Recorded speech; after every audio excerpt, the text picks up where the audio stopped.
दिन की शुरुआत सकारात्मक विचारों के साथ। पॉजिटिव थॉट्स का मतलब है सकारात्मक दृष्टिकोण के साथ जीवन में आने वाली चुनौतियों का सामना करना, अपनी इच्छाओं को वश में कर अपनी नकारात्मक सोच को सकारात्मक सोच में बदलना और अपने सोचने की क्षमता को विकसित करना ही जीवन जीने का सही तरीका है। नमस्कार, सनसेट टीवी नए रंग, नए तकनीक और नए कलेवर को साथ लेकर आया है आपके लिए विशेष प्रस्तुति सुप्रभात के जरिए। मैं हूं आपके साथ शालिनी खंडेलवाल। सबसे पहले नजर डालते हैं आज की मुख्य खबरों पर। 15वें ब्रिक्स शिखर सम्मेलन में हिस्सा लेने के लिए प्रधानमंत्री नरेंद्र मोदी दक्षिण अफ्रीका रवाना। ब्रिक्स में प्रधानमंत्री मोदी के एजेंडे में आर्थिक और सुरक्षा हित मुख्य। ब्रिक्स के बाद ग्रीस के प्रधानमंत्री किरियाकोस मित्सोटाकिस के निमंत्रण पर प्रधानमंत्री पहुंचेंगे एथेंस। 40 साल बाद ग्रीस की यात्रा करने वाले होंगे पहले भारतीय प्रधानमंत्री। चंद्रयान मिशन 3 की यात्रा अपने अंतिम पड़ाव पर। 40 दिनों की लंबी यात्रा के बाद 23 अगस्त को चंद्रयान 3 चंद्रमा के दक्षिणी ध्रुव पर उतरने के लिए तैयार।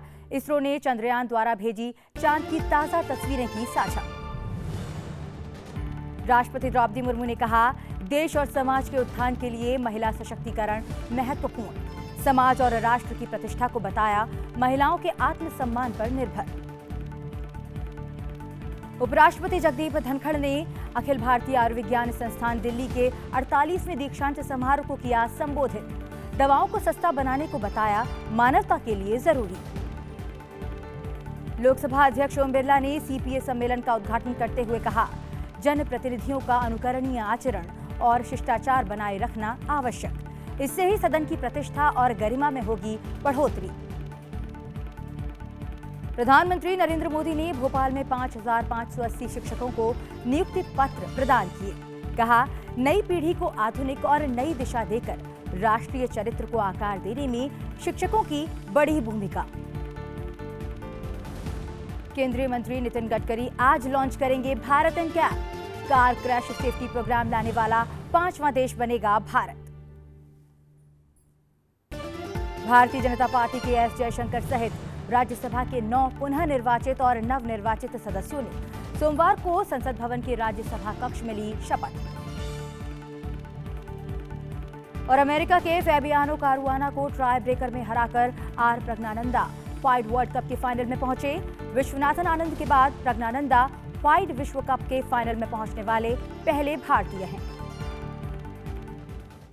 सुप्रभात में अब नजर डालते हैं सभी खबरों पर विस्तार से। प्रधानमंत्री नरेंद्र मोदी 15वें ब्रिक्स शिखर सम्मेलन में हिस्सा लेने के लिए दक्षिण अफ्रीका के लिए आज रवाना हो चुके हैं। दक्षिण अफ्रीका 5 सदस्य देशों के साथ 45 से अधिक प्रतिनिधिमंडलों की मेजबानी करेगा। ब्रिक्स में प्रधानमंत्री मोदी के एजेंडे में आर्थिक और सुरक्षा हित मुख्य हैं। जोहान्सबर्ग में समूह के व्यापार मंच की बैठक के साथ इस सम्मेलन की शुरुआत होगी। 24 अगस्त तक चलने वाले सम्मेलन में आर्थिक सहयोग, खाद्य सुरक्षा और ब्रिक्स विस्तार से संबंधित मुद्दों पर चर्चा होगी। प्रधानमंत्री नरेंद्र मोदी शिखर सम्मेलन में सदस्य देशों को एक दूसरे के सुरक्षा हितों का सम्मान करने और आतंकवाद के खिलाफ एक स्वर में बोलने की आवश्यकता पर भी जोर दे सकते हैं। दक्षिण अफ्रीका के राष्ट्रपति सिरिल रामफोसा, चीन के शी जिनपिंग, ब्राजील के लुइज लूला दा सिल्वा के साथ 50 से अधिक देशों के नेताओं के शामिल होने की उम्मीद है। ये प्रधानमंत्री नरेंद्र मोदी का 2019 के बाद पहला व्यक्तिगत ब्रिक्स शिखर सम्मेलन होगा। रूसी राष्ट्रपति व्लादिमीर पुतिन भी इस सम्मेलन में वीडियो कॉन्फ्रेंसिंग के जरिए जुड़ सकते हैं। यात्रा से पहले प्रधानमंत्री नरेंद्र मोदी ने एक वक्तव्य जारी करते हुए कहा कि मैं दक्षिण अफ्रीका की अध्यक्षता में जोहान्सबर्ग में आयोजित होने वाले 15वें ब्रिक्स शिखर सम्मेलन में भाग लेने के लिए दक्षिण अफ्रीका के राष्ट्रपति सिरिल रामफोसा के निमंत्रण पर 22 से 24 अगस्त 2023 तक दक्षिण अफ्रीका गणराज्य का दौरा कर रहा हूं। ब्रिक्स विभिन्न क्षेत्रों में एक मजबूत सहयोग एजेंडा अपना रहा है। हम इस बात को महत्व देते हैं कि ब्रिक्स विकास की अनिवार्यताओं और बहुपक्षीय प्रणाली में सुधार सहित संपूर्ण वैश्विक दक्षिण के लिए चिंता के मुद्दों पर चर्चा और विचार विमर्श करने का एक मंच बन गया है। ये शिखर सम्मेलन ब्रिक्स को सहयोग के भविष्य के क्षेत्रों की पहचान करने और संस्थागत विकास की समीक्षा करने का एक उपयोगी अवसर प्रदान करेगा। प्रधानमंत्री ने कहा कि मैं जोहान्सबर्ग में मौजूद कुछ नेताओं के साथ द्विपक्षीय बैठकें करने के लिए भी उत्सुक हूं। ब्रिक्स सम्मेलन में हिस्सा लेने के बाद प्रधानमंत्री नरेंद्र मोदी ग्रीस जाने वाले हैं। वक्तव्य में ग्रीस यात्रा का जिक्र करते हुए प्रधानमंत्री ने बताया कि मैं ग्रीस के प्रधानमंत्री किरियाकोस मित्सोटाकिस के निमंत्रण पर 25 अगस्त 2023 को दक्षिण अफ्रीका से एथेंस ग्रीस की यात्रा करूंगा। इस प्राचीन भूमि की ये मेरी पहली यात्रा होगी। मुझे 40 साल बाद ग्रीस की यात्रा करने वाला पहला भारतीय प्रधानमंत्री होने का सम्मान मिला है। और अब बढ़ते हैं आगे और बात करते हैं चंद्रयान मिशन 3 की। चंद्रयान मिशन 3 की यात्रा अपने अंतिम पड़ाव पर पहुंचने वाली है। 40 दिनों की लंबी यात्रा के बाद 23 अगस्त को चंद्रयान 3 चंद्रमा के दक्षिणी ध्रुव पर उतरेगा। इसरो ने चंद्रयान 1 के मून इंपैक्ट प्रोब, चंद्रयान 2 के विक्रम लैंडर और प्रज्ञान रोवर को भी उसी क्षेत्र में उतरने के लिए भेजा था। अब चंद्रयान 3 भी यहीं उतरने की कोशिश करेगा। चंद्रयान 1 का मून इंपैक्ट प्रोब चंद्रमा के दक्षिणी ध्रुव पर दुर्घटनाग्रस्त हो गया, जबकि चंद्रयान 2 के लैंडर से सॉफ्ट लैंडिंग के आखिरी मिनट में सिग्नल मिलना बंद हो गया था। इस सफल अभियान के बाद भारत चंद्रयान 3 को चंद्रमा के दक्षिणी ध्रुव पर सॉफ्ट लैंडिंग करने वाला पहला देश होगा। एक महत्वपूर्ण घटनाक्रम में चंद्रयान 2 के ऑर्बिटर और चंद्रयान 3 के लैंडर मॉड्यूल विक्रम के बीच संचार स्थापित हो गया है। लैंडर विक्रम 23 अगस्त को शाम 6:04 पर चंद्रमा के दक्षिणी ध्रुव के पास उतरेगा। इसरो ने ट्वीट में कहा है कि चंद्रयान 2 के ऑर्बिटर ने औपचारिक रूप से चंद्रयान 3 के लैंडर मॉड्यूल का स्वागत किया। चंद्रयान 2 के ऑर्बिटर को जुलाई 2019 में अंतरिक्ष में प्रक्षेपित किया गया था। यह अब भी चंद्रमा के चारों ओर चक्कर लगा रहा है। इसरो ने कहा है कि लैंडिंग प्रक्रिया का सीधा प्रसारण 23 अगस्त को शाम करीब 5:20 पर सोशल मीडिया प्लेटफॉर्म पर होगा। इसरो ने छात्रों को चंद्रमा पर भारत के ऐतिहासिक मिशन को देखने के लिए प्रोत्साहित भी किया है। राष्ट्रपति द्रौपदी मुर्मू ने कहा कि देश और समाज के उत्थान के लिए महिला सशक्तिकरण महत्वपूर्ण है। उन्होंने कहा कि समाज और राष्ट्र की प्रतिष्ठा महिलाओं के आत्मसम्मान पर निर्भर है। राष्ट्रपति सोमवार को दिल्ली में आर्मी वाइफ्स वेलफेयर एसोसिएशन की ओर से आयोजित कार्यक्रम अस्मिता को संबोधित कर रही थीं। उन्होंने कहा कि भारत में महिलाओं की जनसंख्या 50% है और देश की विकास यात्रा में उनकी बहुत महत्वपूर्ण भूमिका है। राष्ट्रपति ने कहा कि महिलाओं की प्रगति समाज और राष्ट्र में बहुत महत्व रखती है। इसलिए अब पुराने विचारों को छोड़ने और नए विचारों को अपनाने की आवश्यकता है। नारी समुदाय में आत्मगौरव की भावना आधार पर ही एक गौरवशाली समाज और राष्ट्र का निर्माण करना संभव होता है। कुछ पुराने विचारों के से छोड़ने और नए विचारों को अपनाने की जरूरत होती है। नारी में शक्ति दृढ़ शक्ति, इच्छा शक्ति, दृढ़ इच्छा शक्ति समाहित है। उसी इच्छा शक्ति के बल पे नारी कदम पर कदम आगे बढ़ रहा है। मुझे लगता है ये नारी का ये बढ़ना देश के लिए, समाज के लिए, परिवार के लिए बहुत ही बड़ी बात है। सेंट्रल वाटर इंजीनियरिंग सर्विसेज के अधिकारियों ने राष्ट्रपति भवन में सोमवार को राष्ट्रपति द्रौपदी मुर्मू से मुलाकात की। इस मौके पर राष्ट्रपति ने कहा कि जल संसाधनों का सतत विकास और जल का कुशल प्रबंधन ही जल सुरक्षा और आर्थिक विकास की कुंजी है।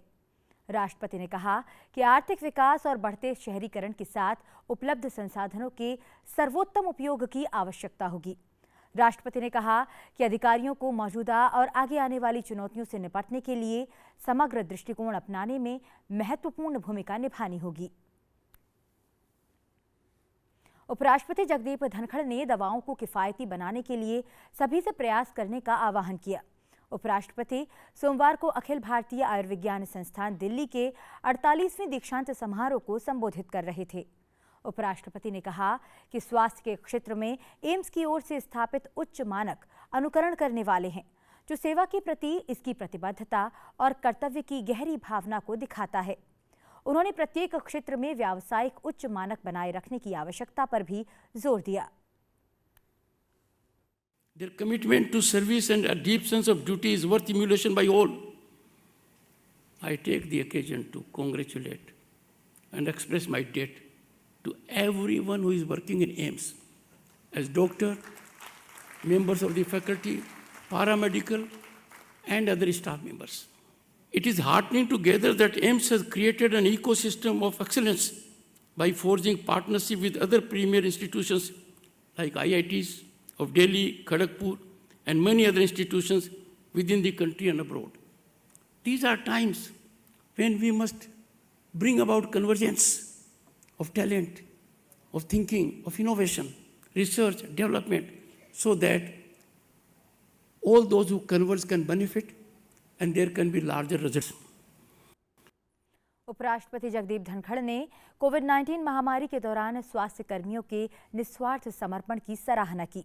उन्होंने कहा कि हमारे डॉक्टरों, नर्सों और पैरामेडिकल स्टाफ ने हमारे प्राचीन मूल्यों का अनुकरण करते हुए अपनी जान जोखिम में डालकर लोगों की मदद की है। The challenge to humanity has also revealed to the entire world that we in Bharat are not in isolation. We believe in Vasudhaiva Kutumbakam, not for the sake of it. On one hand, the government, in a committed manner, was taking care of 1.3 billion people. But at the same time, the government took to Covaxin Maitri and helped about 100 countries. Lok Sabha अध्यक्ष ओम बिरला ने सोमवार को CPS सम्मेलन का उद्घाटन किया। सम्मेलन को संबोधित करते हुए उन्होंने कहा कि जनप्रतिनिधियों को अनुकरणीय आचरण और शिष्टाचार बनाए रखना चाहिए, जिससे सदन की प्रतिष्ठा और गरिमा बढ़े। सम्मेलन में उपस्थित पीठासीन अधिकारियों और विधायकों को संबोधित करते हुए लोकसभा अध्यक्ष ने कहा कि विधानमंडल 140 करोड़ भारतीयों की आशाओं, सपनों और आकांक्षाओं का प्रतिनिधित्व करते हैं। इसलिए जनप्रतिनिधियों की ये जिम्मेदारी है कि वे विधायिका में लोगों के विश्वास को बनाए रखें। उन्होंने कहा कि विधायकों को लोकतंत्र को मजबूत करने और संसदीय परंपराओं को समृद्ध करने के प्रयास करने चाहिए। लोकसभा अध्यक्ष ने सदन में सुनियोजित व्यवधानों की प्रवृत्ति पर अंकुश लगाने की जरूरत बताई। इस समय हमारी जिम्मेदारी ज्यादा बन जाती है कि हम लोकतांत्रिक देशों के अंदर एक सकारात्मक संदेश दे सकें, और सकारात्मक संदेश देने के लिए हमें हमारी लोकतांत्रिक संस्थाओं को सशक्त करना पड़ेगा, मजबूत करना पड़ेगा, जनता के प्रति जवाबदेह बनाना होगा, अच्छी परंपराएं, अच्छी परिपाटी, अच्छे नियम बनाने होंगे, ताकि हम कह सकें कि हम लोकतंत्र में दुनिया के बड़े देश नहीं हैं, हम दुनिया के लिए लोकतंत्र के मार्गदर्शक हैं। जो हम सबके चिंता का विषय में ऐसा रहता है कि लगातार सदन में गरिमा घटती जा रही है, चर्चा संवाद का स्तर गिरता जा रहा है, कानून बनते हुए भागीदारी कम होती जा रही है। वह डिजिटल के माध्यम से हमारा लक्ष्य होना चाहिए कि जनता की सक्रिय भागीदारी इन लोकतांत्रिक संस्थाओं के माध्यम से बढ़े। लोकसभा अध्यक्ष ओम बिरला ने कहा कि विधानमंडल राजनीतिक पक्षपात से ऊपर उठकर सभी मुद्दों पर चर्चा का मंच है। पीठासीन अधिकारियों को अपने पद की गरिमा के अनुरूप काम करते हुए कार्यवाही का संचालन निष्पक्ष रूप से करना चाहिए। उन्होंने कहा कि सूचना प्रौद्योगिकी के उपयोग से शासन में जवाबदेही और पारदर्शिता बढ़ेगी। एक टेक्नोलॉजी का उपयोग कर डिजिटल का उपयोग कर हम किस तरीके से पारदर्शी व्यवस्था लागू कर सकते हैं, और इसीलिए भारत के प्रधानमंत्री जी ने स्पीकर कॉन्फ्रेंस में कहा था कि वन नेशन वन विधायी, वन नेशन वन लेजिस्लेटिव के बारे में उनका कहना था कि देश की सारी लोकतांत्रिक संस्थाएं एक प्लेटफॉर्म पर है, और जब सारी संस्थाएं एक प्लेटफॉर्म पर रहेगी तो देश की जनता को हर राज्य विधानमंडलों की जानकारी, केंद्र विधानमंडल की कार्रवाई, उनके नियम प्रक्रियाओं में होने वाले परिवर्तन की जानकारी और उनके सदनों में होने वाली चर्चाओं, मुद्दों की जानकारी, उनके सदनों में होने वाले बजट की जानकारी और उनके सदन में होने वाले नियम प्रक्रियाओं के साथ विधान बनने की जानकारी। आज राष्ट्रमंडल संसदीय संघ के 9वें भारत क्षेत्र सम्मेलन में उपराष्ट्रपति जगदीप धनखड़ समापन समारोह में मुख्य अतिथि के तौर पर शामिल होंगे। अब बढ़ते हैं आगे। प्रधानमंत्री नरेंद्र मोदी ने कहा कि देश के विकास में राष्ट्र के चरित्र की एक महत्वपूर्ण भूमिका है। नई पीढ़ी को आधुनिक और नई दिशा देकर राष्ट्रीय चरित्र को आकार देने में शिक्षकों की बड़ी भूमिका होती है। प्रधानमंत्री मध्य प्रदेश के भोपाल में नवनियुक्त शिक्षकों को नियुक्ति पत्र प्रदान करने के लिए आयोजित कार्यक्रम को वर्चुअल माध्यम से संबोधित कर रहे थे। इस कार्यक्रम में 5,580 शिक्षकों को नियुक्ति पत्र प्रदान किए गए। कि देश के हर सेक्टर को मजबूती मिल रही है और रोजगार के अनेक नए अवसर बढ़ते ही चले जा रहे हैं। शिक्षा, कौशल विकास और रोजगार, इन तीनों ही स्तरों पर दूरगामी नीति और निर्णय के साथ अनेकविध इनिशिएटिव लिए जा रहे हैं, अनेकविध काम हो रहे हैं। प्रधानमंत्री ने कहा कि नवनियुक्त शिक्षक राष्ट्रीय शिक्षा नीति के कार्यान्वयन में एक महत्वपूर्ण भूमिका निभाएंगे। विकसित भारत के संकल्प को साकार करने में राष्ट्रीय शिक्षा नीति बड़ा योगदान रखती है। आप सभी राष्ट्रीय शिक्षा नीति को लागू करने में भी बड़ी भूमिका निभाने जा रहे हैं। विकसित भारत के संकल्प को सिद्ध करने की दिशा में राष्ट्रीय शिक्षा नीति का बहुत बड़ा योगदान है।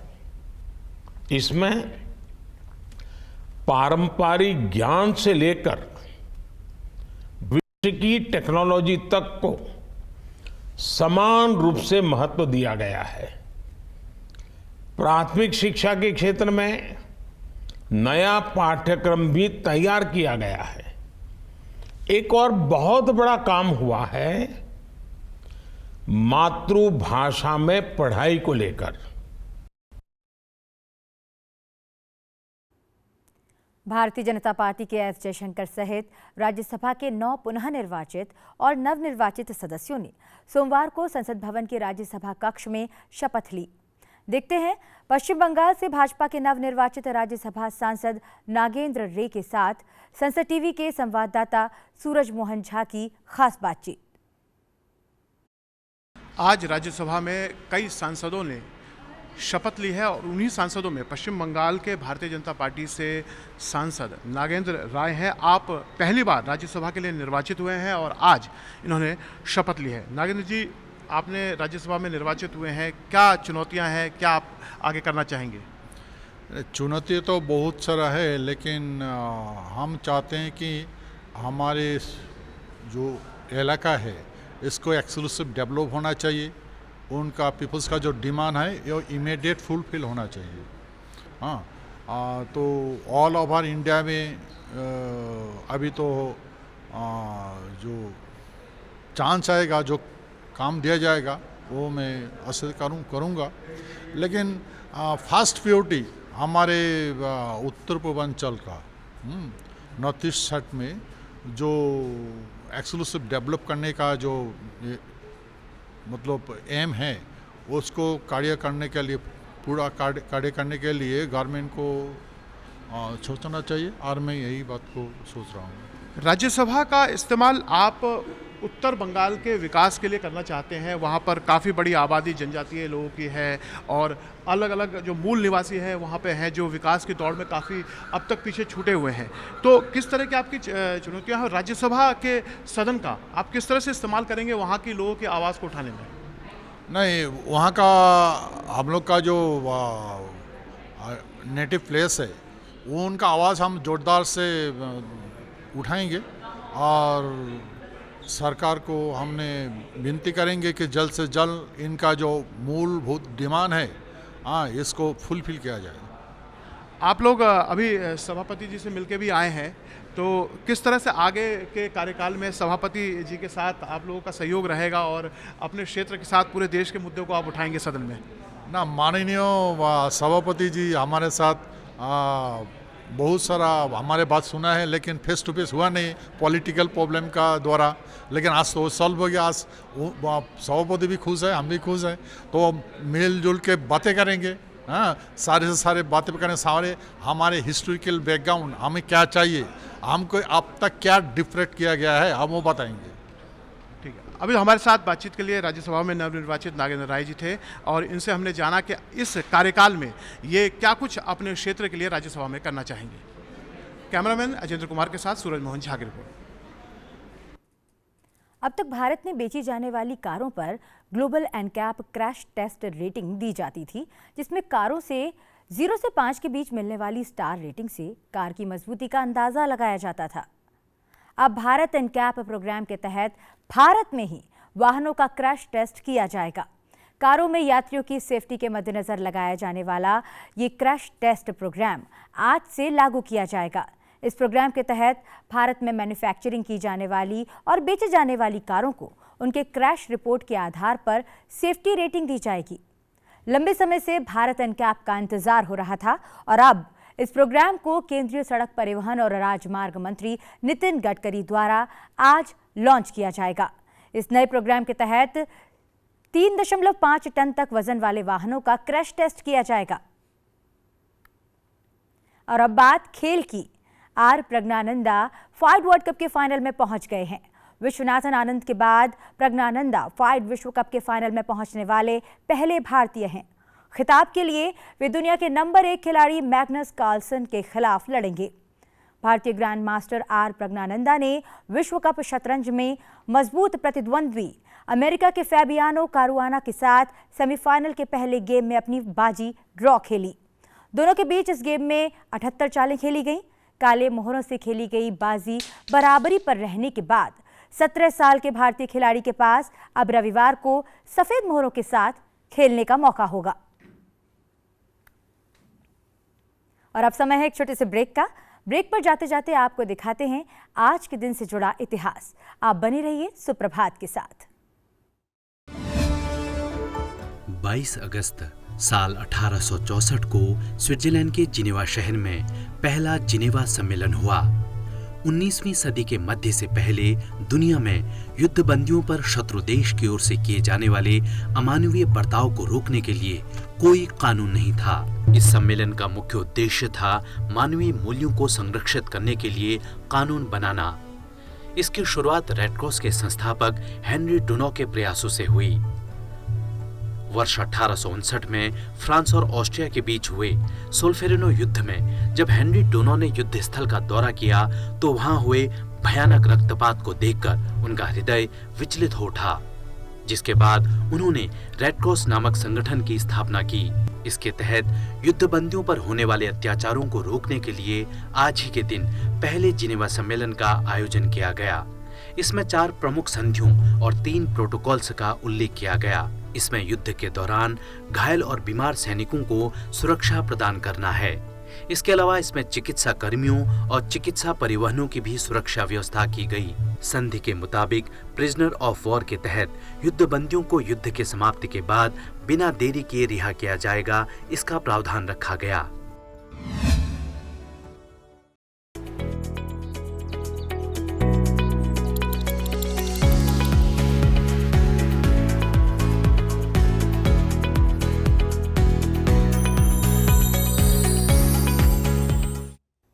ब्रेक के बाद एक बार फिर आपका स्वागत है।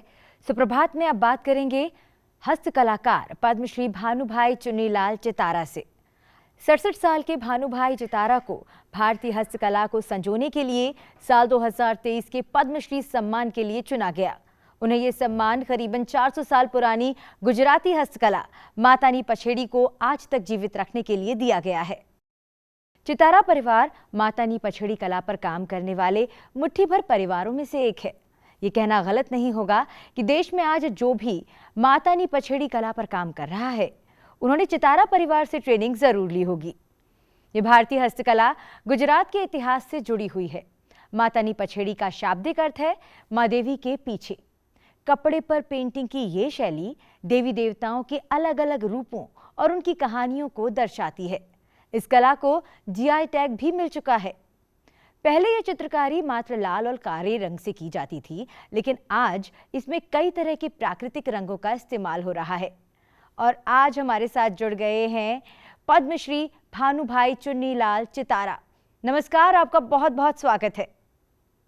नमस्कार आपका और आप सभी लोगों का। मेरा नाम चितारा भानुभाई चुन्नीलाल है। मैं मातानी पछेड़ी कलमकारी से बनाता हूँ और जो कलम से बनता है पूरा फिलिंग करते, बाद में कलर है जो नेचुरल बनाए गए। पहले लाल और काला होता है, अभी जो नेचुरल कलर बन रहे हैं पूरे नेचुरल कलर होता है। जो आप देख रहे हैं मेरे पीछे माता की पछेड़ी लगाई हुई है जो पूरे कलरफुल है। जी भानु भाई, ये कलर आपने बताया नेचुरल तरीके से बनाए जाते हैं, तो किस चीज़ से इन रंगों को बनाया जाता है? ये कलर जैसे मेहंदी है, काथा है और आंबा हल्दर है, मजीट है, उनसे सब नेचुरल कलर बनते हैं। और लाल और काला तो जो आप आयरन जो लोहा होता है, गुड़ जो 15 दिन तक सड़ाया जाता है और उससे काला बनता है। लाल फिटकरी और इमली के बीच से बनता है फिटकरी। जी भानु भाई, आप अपने परिवार की 8वीं पीढ़ी हैं जो इस कला पर काम कर रहे हैं, जिन्होंने इस कला को जीवित रखा है। तो आपसे पहले 7 लोग आपकी पीढ़ी आपके परिवार में हुए जिन्होंने इस कला को बचाए रखा, इसका संरक्षण किया। आगे आपका परिवार इस कला की ट्रेनिंग देने में, इस कला को बढ़ाने में किस तरीके से योगदान दे रहा है? देखिए, ये कला में हमको जीवित रखने में डीसी हैंडीक्राफ्ट का तो और बहुत महत्वपूर्ण रहा। डीसी हैंडीक्राफ्ट हमें मेला देती रही, जो दिल्ली, बॉम्बे, कलकत्ता, हैदराबाद, बेंगलोर जैसे मेले देते थे। हम उस मेले में हमारा हैंडीक्राफ्ट की चीज बेचते और हमारा गुजरान चलाते थे। जी। और इंडेक्सरी भी है, गढ़वी गुर्जरी भी है।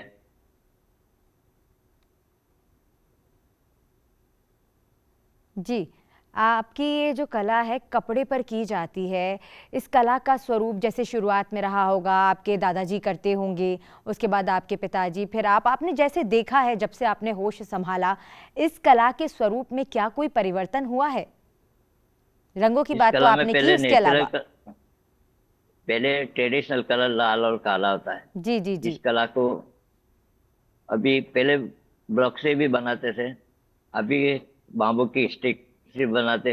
अभी इतने कलर बना रहे हैं जो हम जात से खुद से बना रहे हैं, घर पे ही कलर फिलिंग करते हैं।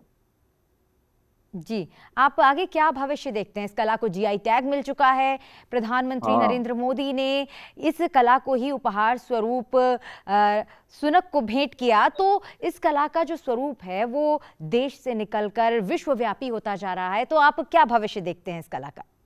अभी तो जो जीआई टैग मिला और जो नरेंद्र मोदी जी ने साहब ने हमें पद्मश्री से सम्मानित करवाया, और जो विश्वव्यापी ये कला को आगे चलाने में, और हमारा जनरेशन भी अब ये कला को आगे चलाने में बहुत मदद करेगा। जी जी, कोई संदेश जो आप देना चाहते हो? मैं तो आपके माध्यम से यही संदेश देना चाहूँगा कि जो आप हमारे लिए कर रहे हैं वो तो बहुत खुशी की बात है कि आपके माध्यम से पूरे विश्वव्यापी दूरदर्शन से भी और कई चैनलों से हमारा प्रचार हो रहा है। धन्यवाद भानु भाई, हमसे जुड़ने के लिए और इस कला के बारे में हमारे दर्शकों को भी अवगत कराने के लिए। तो आप बहुत देख रहे थे शुक्रिया, जी। बहुत बहुत शुक्रिया, धन्यवाद आपका और आपके माध्यम का। तो आप देख रहे थे 67 साल के भानुभाई चितारा और उनकी हस्तकला मातानी पछेड़ी को, और पद्मश्री से सम्मानित हमारे इन हस्तकलाकार ने बताया कि किस तरह से इस कला को उन्होंने संरक्षित किया है, और इस कला के बारे में उन्होंने बहुत सी बातें हमारे साथ साझा की। कार्यक्रम में फिलहाल इतना ही। फिलहाल मुझे और मेरी टीम को दीजिए इजाज़त। नमस्कार।